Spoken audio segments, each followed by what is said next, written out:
السلام علیکم ناظرین، اس ویڈیو کلپ میں آپ کو 9 اور 10 فروری کی موسمی صورتحال کے بارے میں کچھ معلومات دی جاتی ہے۔ اگرچہ آج اور کل تو دھوپ نکلی رہے گی، البتہ 9 فروری کی دوپہر سے یہ بارش سے پہلے شروع ہو جائے گا۔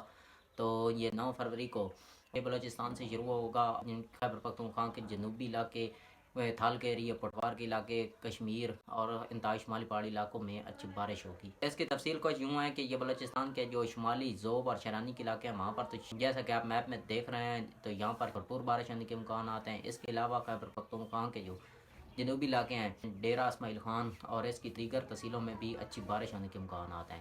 اس کے علاوہ تھال کے میاں والی تو پیپلی، کلور کوٹ، میاں والی بکھر، تو یہاں پر بھی اچھی بارش ہونے کے امکانات ہیں۔ اس کے علاوہ جو پٹوار کی بات کریں تو جیلم، چکوال، بگانگ، اٹک اور پنڈی اسلام آباد۔ جیلم چکوال میں تو تقریباً 10 سے 20 ملی میٹر تک بارش ہونے کے امکانات ہیں، باقی پنڈی اسلام آباد میں 3 سے 4 ملی میٹر تک بارش ہو سکتی ہے۔ کشمیر کے جو بھمبر، کوٹلی، سارے کے سارے کشمیر میں اچھی بارش ہونے کے امکانات ہیں۔ اس کے علاوہ انتہائی شمالی پہاڑی علاقوں میں بھی اچھی بارش اور برف باری ہوگی۔ گلگت میں شدید برف باری ہونے کے امکانات ہیں۔ باقی پنجاب اور سندھ کے جو زیادہ تر علاقے ہیں وہاں پر موسم خشک رہے گا، جیسا کہ آپ میپ میں دیکھ رہے ہیں۔